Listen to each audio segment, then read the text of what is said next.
Agogo Ayo lètò ojúmọ́ ire nìyẹn káàbọ̀ sí àkọ́tún ètò yín ètò wa Agogo Ayo ní ilé agbára wa lónìí alórí ọ̀fẹ́ Dokun Adedoyin Micheal wá fún yín tí gbogbo èèyàn mọ̀ sí Jaymon tí wọ́n fara tán mọ́ àwọn ẹbí kan tí wọ́n ń ṣe òwò kan tí a mọ̀ sí A.K.A promotions olórin Afro-pop tó jiná wọn gbóná gangan wà lórílẹ̀‐èdè South Africa àmọ́ wọn wá fún yín abala ìtàn kékeré náà àwọn ìlú Yorùbá àti àwọn tó tẹ àwọn ìlú yẹn dó a máa mú ìyẹn náà wá fún yín táàyè bá gbà wá Jaymon àṣekínní lílé agbára wa á dára fún wa ṣùgbọ́n ẹ jẹ́ ká lọ gbọ́ ọ̀rọ̀ lẹ́nu Jaymon báwo náà ṣe ń ṣe òwò Afro-pop pàápàá jùlọ fún àwọn tó wà níbo lẹ́yìn odi. ara dẹ̀pọ̀ lọ́wọ́ alára àgbà ìdá wa ẹ̀yin tèmi ẹ dákun ẹ wá nǹkan fìdílé ẹ tẹ́tí bẹ̀rẹ̀ jẹ́ gbọ́hùn t'Agogo Ayo ń sọ ẹ tẹ́tí bẹ̀rẹ̀ jẹ́ gbọ́hùn t'Agogo Ayo ń dún. ẹ kú ìkàlẹ̀ sí abala ọ̀tún lórí ètò yín ètò wa Agogo Ayo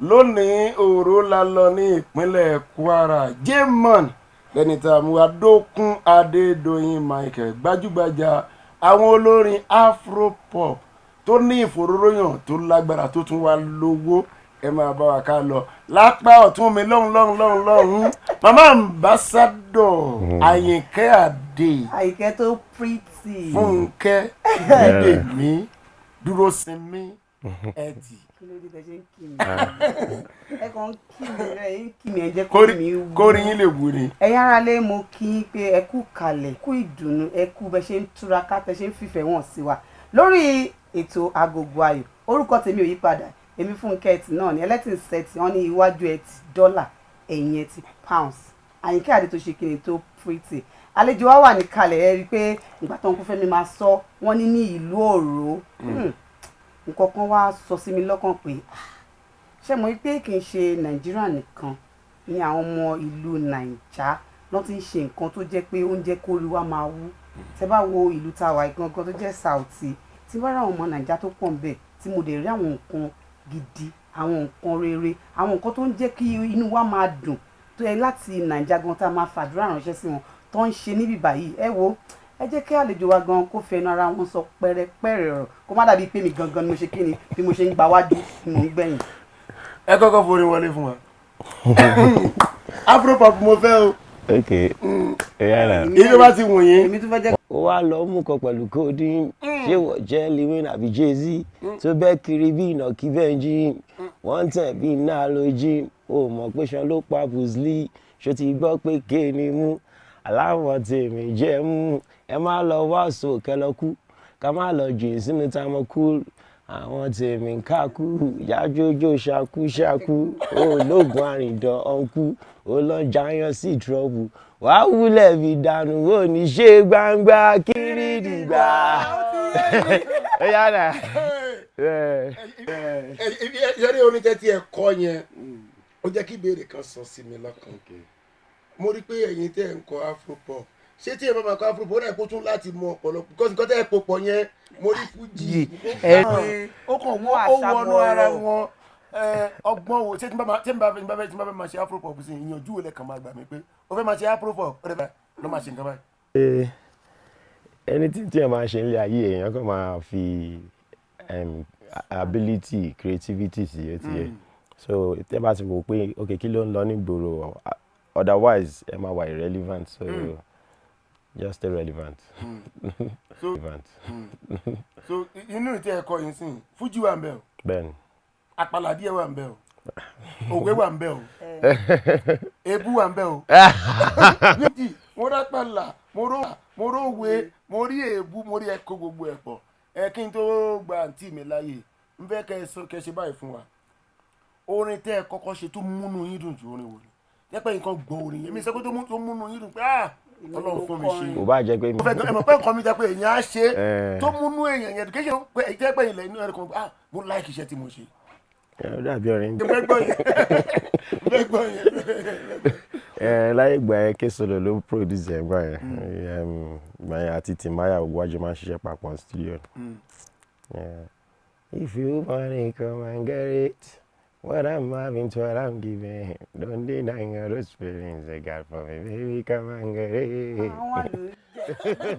Yeah! Mama, as you get here. àṣìlè ọ̀sì ẹ̀. Bẹ́ẹ̀ kẹ́ gbóhùn yẹn sókè díẹ̀. Ṣé orin yẹn ló jẹ́ kóhùn yẹn lọ òkè ni? No, owó ti pẹ́ ayé kan ti gbàgbé. Akọ́nlá ìyá jù ní à ń lo style. Gbogbo àwọn tó máa ń jí orin tó máa tó pé tó bá kọrin wọn máa fẹ́ lo tóun bí ń dà yẹn ẹ máa kó tó bá tó stage kan máa rán mú.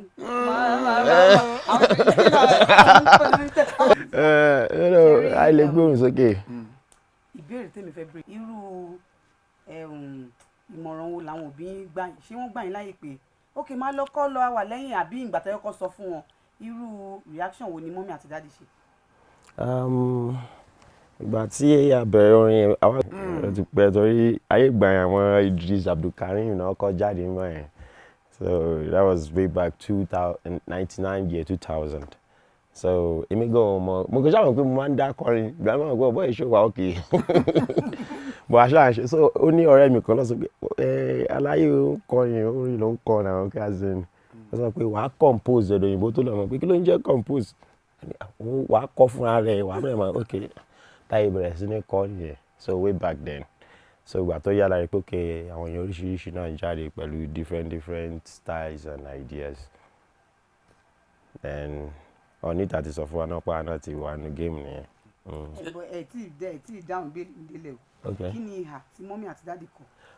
mọ́mí àti tí wọ́n really mọ́mí àti dáàdì nǹkan tó bá fẹ́ ṣe pẹ̀lú ilé ayé ẹ̀ it's all in your hands so tó bá ti mọ̀ pé nǹkan tó fẹ́ ṣe lélẹ̀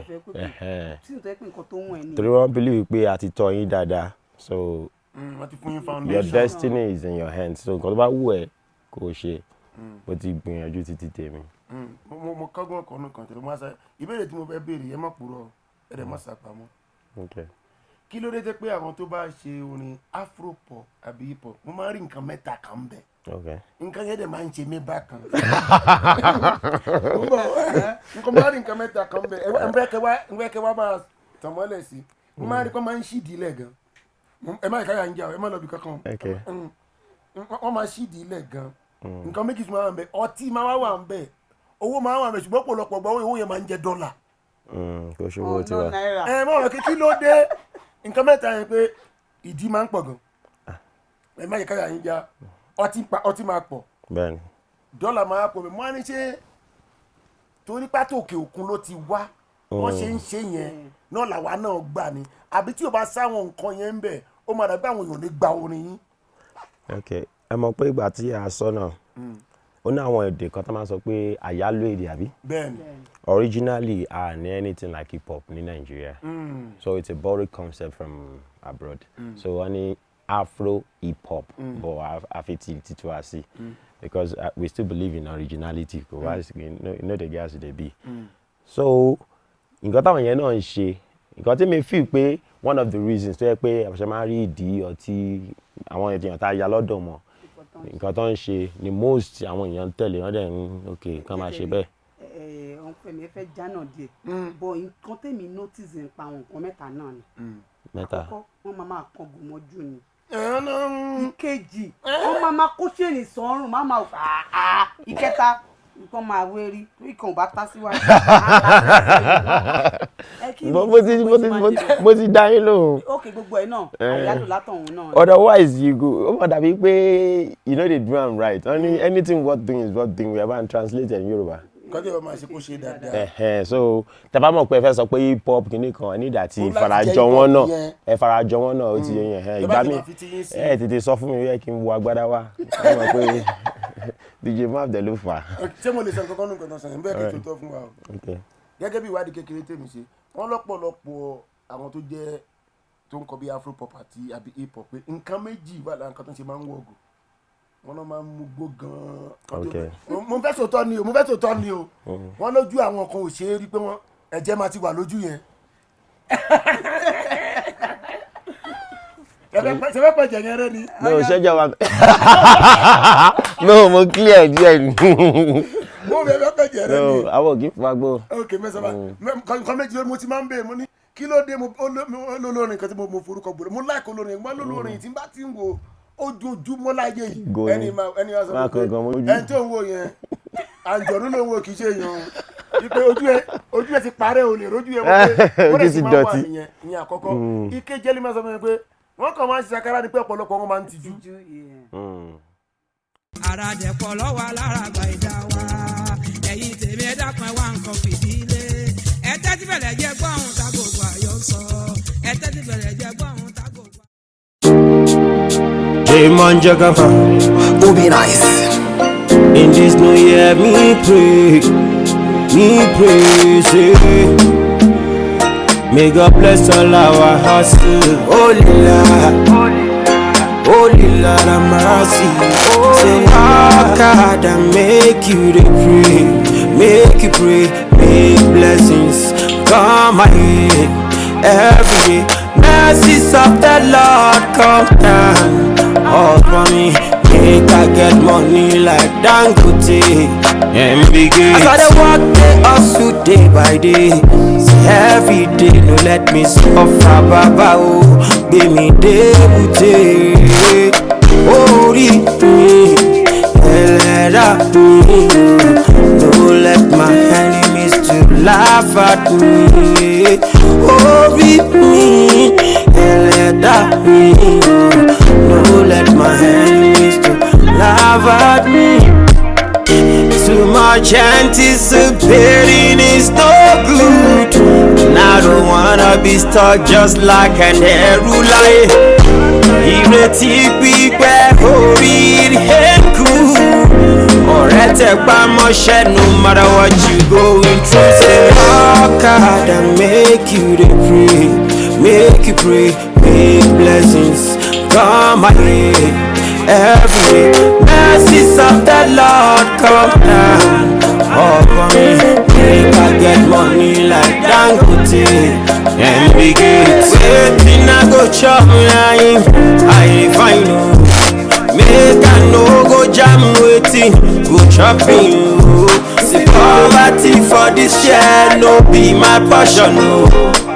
I go get money. Wait long the past tornado. So we coming money, yeah, jiggy coming around. Same time clock ticking, telling me there is the time.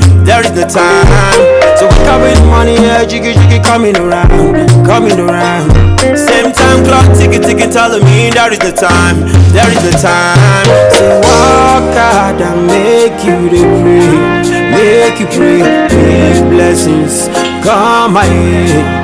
Every day, mercies of the Lord come down upon me. Make I get money like Dangote and begin. As I hustle down the bubble, Baba bless my hustle. Now my time to bubble.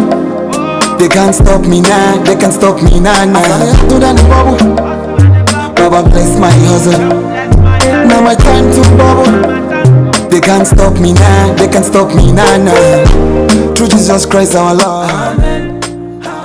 ara dẹ̀pọ̀ lọ́wọ́ alára àgbà ìdá wa ẹ̀yin tèmi ẹ dákun ẹ wá nǹkan fìdílé ẹ tẹ́tí bẹ̀rẹ̀ jẹ́ gbọ́ ohun tá Agogo Ayo sọ.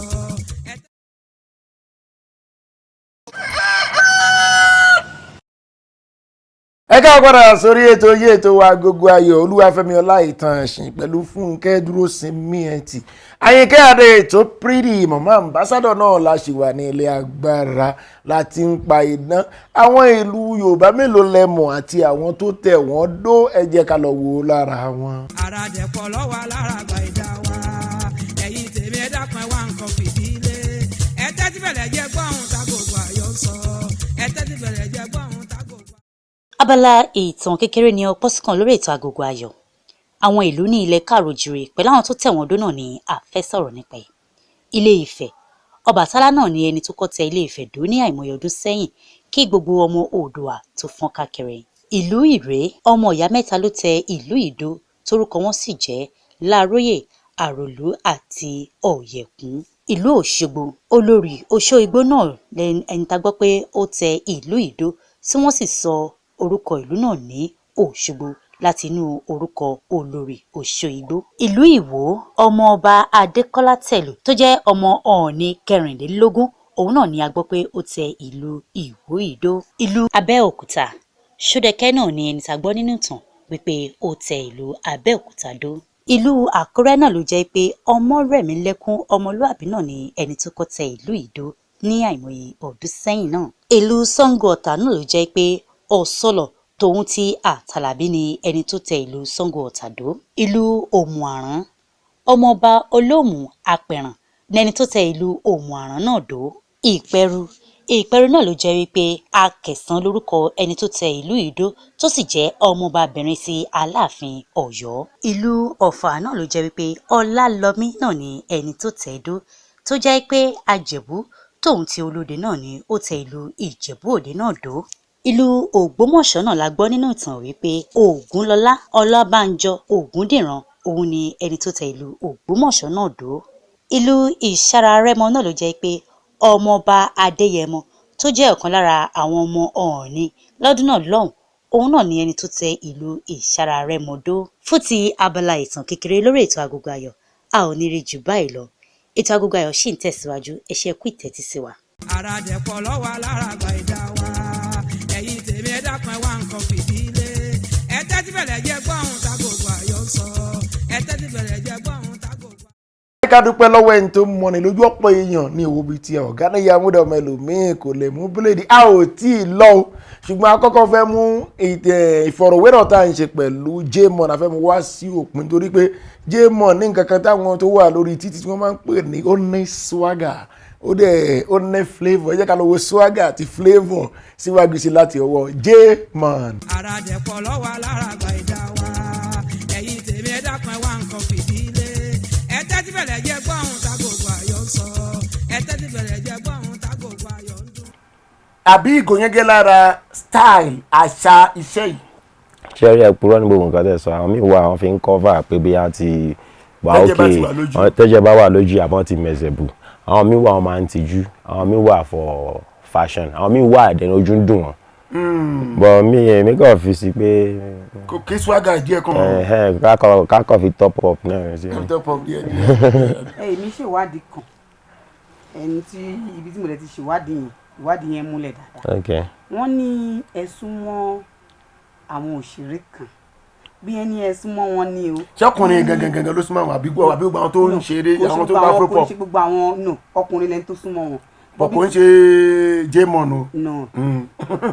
pé ẹ̀sùn mọ́ bóyá yálà bí ẹ̀gbọ́n yìí kan ṣe ó wà lára àwọn tó ń ṣe eré sinimá ni àbí ẹ̀gbọ́n yìí kan wà lára àwọn tó ń ta ṣe Jaymon gangan. bẹ́ẹ̀ ni àbí ẹ̀gbọ́n yìí kan bóyá editor ni àbí ẹlẹ́jẹ̀ yìí kan tó ń ta àwọn eré sinimá. wọ́n ní kẹ́ tàn mọ́lẹ̀ sílé pé rẹ̀ pé inú ilé níṣẹ́ wà pé. bóyá ẹ̀jẹ̀ yẹn ó wà ní ẹ̀jẹ̀ yìí. Family wa sọ pé àwọn marketer pọ̀ ní family àti bá wò dáadáa àwọn marketer pọ̀ láti Òru Epsilon Òru ni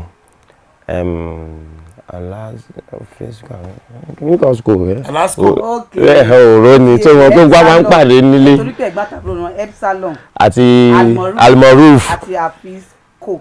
Ó sì ẹyin Òru so ọmọlé Afọláyàn family Afọláyàn family so ilé wọn jìnnà sí títí ilé Àrólà wà tí wọ́n ti so irú àwánsìn Adikas ẹ̀gbọ́n mi ni then High B Pictures na my younger cousin. ibi tí mo ti ṣèwádìí wọn kúrò. so gbà yẹn àjọ ń ṣe everything papọ̀ ni so torí ìyẹn ó yẹ ká súnmọ́ àwọn òṣèré oríṣiríṣi irú àwọn Mercy Aigbe orúkọ àǹtí tó ṣe fíìmù. gbàtẹ́ ń bẹ orúkọ fẹ́ bẹ̀rẹ̀ nǹkan kan ọ̀pọ̀lọpọ̀ ẹ̀sùn làwọn òṣèré fi kan marketers lára ẹ̀ ní pé àwọn marketers wà lára àwọn tó bà iṣẹ́ eré ṣíṣe jẹ́ pé àwọn náà máa sọ pé lágbájá mo fẹ́ tàmọ̀dún mo fẹ́ wọ́n dẹ̀ tún wá sọ pé lórílẹ̀‐èdè Nàìjíríà pàápàá jùlọ Èkó tó bá ti mólè nú àwọn tó ń parọ́ kán mú marketers. From my own experience nǹkan ló ṣe pé nǹkan tó affect mi eré Nàìjíríà tèmi mọ̀ ni pé ó dà pé bí àwọn kan wà tó yẹ pé wọ́n máa ń torí piracy ló bà Nàìjíríà industry jẹ́ gangan ló bàjẹ́ àwọn èèyàn ní preference wọn irú àwọn sì náà ìgbà mìíràn gbà ẹ jẹ́ ká fẹ́ni sí movie àwọn èèyàn máa ń choose torí ẹ̀ ní ó dáa kí oníkàkùn kó tẹpá mọ́ṣẹ́ so anything worth doing is worth doing well so tó bá ti ń ṣe dáadáa àwọn èèyàn máa record ọ máa notice ẹ̀ àmọ́ ìgbà tó máa pé òkè ọ̀dọ̀ Adékọ́lá la fẹ́ kó wà níbí ìbàyà pé òkè bros ẹ wá jẹ́ ká ní meeting a máa ṣe meeting ṣe gbogbo ẹ̀ àwọn other ones báyẹn ó ti yẹn so ìyẹn gọ́gọ́ kọ́ ló ba eré jẹ́ ẹlòmíì ó lè wò pé òun cut budget òun ẹ̀yẹn tí ò bá lówó kò ní ṣe ju agbára ẹ̀ lọ́nà so máa choose àwọn tó ń fẹ́ but piracy gangan ló ba iṣẹ́ yẹn jẹ́ piracy yẹn dẹ̀ ní bóyá ń ṣẹlẹ̀ kò yá ló máa dàbí magic ni gbà mí ìta bá irú gbàtà drop Muniru Atambali ká tó wà ń ta fíìmù ní Ìdúmọ̀tà fíìmù wa ti wà ní so ká tó mọ̀ pé à ń drop ẹ̀ báyìí wọ́n ti ń ta ní abẹ́ bridge níbì kan pé báwo lè jẹ́ èmi gangan mo mú lọ submit lọ sí Naira gbà yẹn mo mú kíní lọ sí Naira bọ́ báwo lè bọ́ síta mo dẹ̀ mú lọ bóyá a day or 2 days before kan fi print it over the next day. ṣe bó ṣe ń jáde tí wọ́n pẹ́ àwọn láàárọ̀ tó kọ́ wà lọ́jọ́ ẹ̀ náà ti sáré. no ẹ lè sáré duplicate ẹ̀ wáyé pé bóyá níbi tá a ti lọ ń replicate ẹ̀ yẹn náà ti. ibi tí mo ti fẹ́ kí ọ̀rọ̀ yín lẹ́yìn ni pé bóyá àwọn mákẹ́tà ò fura a jẹ́ pé bóyá ibi tí wọ́n ti ń print gangan èmi ti wò ó ní àwọn èèyàn kankan tó jẹ́ pé inú wọn tó jẹ́ pé wọ́n tó ń yọ owó tó ń lọ torí mo pé time duration yẹn ó ti kéré jù so àwọn gangan ti ní already torí wọ́n máa tún ṣe poster same poster táwa lọ ṣe wàhálà àṣetẹ́pẹ́ àwa lọ design mi àti iv mo rántí tí wọ́n Canada a máa pò kè a ṣe poster by then the next thing a tún rí the same poster again ẹ tún ní poster so competition yẹn ó rẹ pé àwọn yẹn ní àti fọwọ́ tẹra wọn nínú kọ́ mọ ibi tí ibo kìíní ẹ̀ ti ń jáde torí ìsìn. àwọn ìgbìyànjú wo lẹ ṣe láti dẹ́kun piracy kí làwọn kan tẹ ẹ ṣe láti kí làwọn gbèsè tẹ gbé. onígbà kan a ṣe rally gbogbo but it's all to it's like all wasted effort kò yọrí síbi kan bí ká lọ sí aláwùsá ń gbà yẹn torí mo rántí pé kí n tó kúrò Nàìjíríà ìlọ aláwùsá every musicians all marketers everybody lọ sí aláwùsá ṣe ìpínlẹ̀ but to no avail kò sí nǹkan tó ṣẹlẹ̀ náà. bọ̀ ó ti tó bí ọdún mélòó lè ti wá mí. bí 5 years nsìn so nǹkan tó ń really ṣẹlẹ̀ nsìn mi ò mọ̀ but nǹkan tó yẹ pé àwọn family mi kàn sọ fún mi pé Jaymon kíní ìgbà tó yìí wà round à ń complain bọ̀ ó yìí dàgbà ẹ̀ sí ó ti di yam pepper scatter iṣu àtàyàn yan so nǹkan tó fi mú kí IB Pictures ẹ pé ó ti produce àwọn eré ńláńlá kó nǹkan fi sọ pé wo Jaymon mo ti lọ sí Canada so èmi gan pé bọ̀ ọlọ́run ràn wá lọ́wọ́. ẹ jẹ́ kí n tún béèrè ìbéèrè kan lọ́wọ́ olórin ni yín ṣé ó níbi tí ẹ gbà tẹ́tẹ́ ti fi orin yín ran àwọn mákẹ́tà lọ́wọ́ kókè o bóyá gbéṣẹ́ kan wá o èmi mo ṣe soundtrack ẹ o àbí bóyá wọ́n ń polówó múvì wọn o mo kọrin ó bá wọn ṣe bóyá small video ni o káwọn èèyàn ò kọ́ mọ̀ pé èmi gangan ni mo kọ́. ó ní àwọn soundtrack oríṣiríṣi tá a ṣe ní Nàìjíríà ká tó kúrò bíi. tí Jaymon gangan ṣe ti Yorùbá àbí ti English. ní Yorùbá ibi irú. a máa ń kọ gbogbo orin la máa ń kọ papọ̀ Gucci Girls Mercy Aigbe fẹ́mi ọ̀yá wọn lè ṣe ọmọ Gucci wọn àyè ṣàkàn wọn ló. so Mercy gan ó yí repost kiri yẹn tó pé èmi kò mọ̀ pé soundtrack ti pé ó repost of recent torí ó sọ̀rọ̀ nípa pé àwọn yahoo boys àwọn àǹjí pátákó so báyìí mo dá ohun mi lélẹ́yìí. So then bí ọmọ ayé Murphy Afọlábí àbí torí ìgbà yẹn náà ara àwọn artist wà ní Murphy Afọlábí ń gbà yẹn ọmọ ayé ìjìyà ìfẹ́. ẹ mọ̀ kó tó jọ mí lójú ọ̀rọ̀ tí mo láìkì nígbà yẹn tẹ bá ń sọ ara ìpẹ́ ni yóò gbọ́ Yorùbá ara ìpẹ́ Yorùbá yẹn dàbí Yorùbá tí ò fúlò tẹ bá wá ń kọ́ ni Yorùbá yẹn máa wá fúlò. ẹ̀yin tó lọ jẹ́ kẹ́kẹ́ bí ẹ̀rọ tí ò ń ṣe wá tó bá ti dorin rẹ pé àwọn angẹ́lì kan máa ń sọ̀kalẹ̀ ẹ̀kọ́ bẹ̀rẹ̀ sí top 3 female artists yín ní gbogbo nǹkan tẹ máa ń ṣe. female artist olórin àbí tó ń ṣe tó ń ṣeré gẹ́gẹ́ bí personal as marketer nípa àwọn tí gbogbo iṣẹ́ obìnrin yẹn tí mo like. Mercy Aigbe torí alẹ́ pọ̀ dáadáa. ẹ wọnú.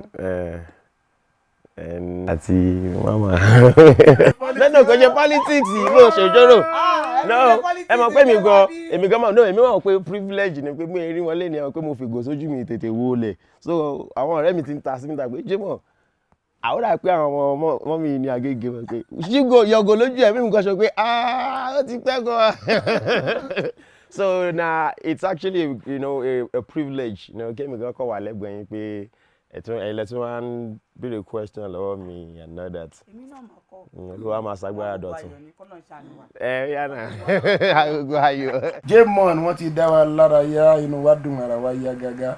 Àǹtí mi náà Funke Etti wọ́n ti dá wa lára inú wa dùn ara wa yá gágá. Ká má bàa dènà pẹ̀lú ọjọ́ mi ọjọ́ rí ìpàdé wa láyọ̀ bí ọyàn.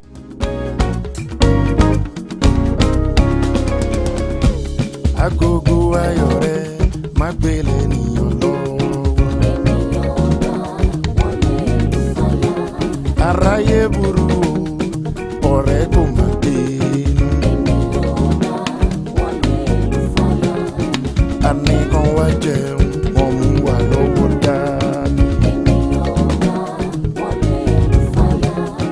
Ọ̀rẹ́ ni wọ́n ọ̀rẹ́ rọra máa ṣe. Wọ́n fẹ̀jẹ̀ dúdú sínú wọ́n tutọ́ funfun jáde. Bínú bá jẹ́ gbá òsì bí màá ṣe. Wọ́n ń rìn lọ́sàn-án wọ́n ń fò lóru. ara dẹ̀pọ̀ lọ́wọ́ alára àgbà ìdá wa ẹ̀yin tèmi ẹ dákun ẹ wá nǹkan fìdílé ẹ tẹ́tí bẹ̀lẹ̀ jẹ́ gbọ́ ohun tá Agogo Ayo ń sọ.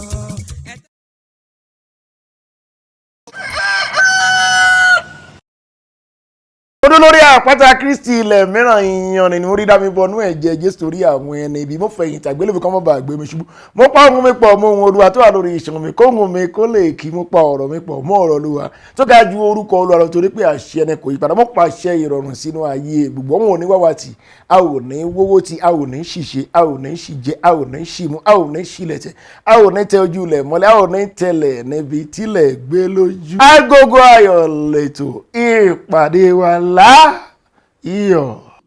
lórí amóhùnmáwòrán Africa Magic Yorùbá lẹ ó ti máa gbé tó wa Agogo Ayo lójoojúmọ́ là ń gbàṣà àti ṣe lárugẹ lójoojúmọ́ là ń gbàṣà àti ṣe lárugẹ lọ́jà sí pé àṣà Yorùbá ò mà ní parun lọ́jà sí pé àṣà Yorùbá ò mà ní parun.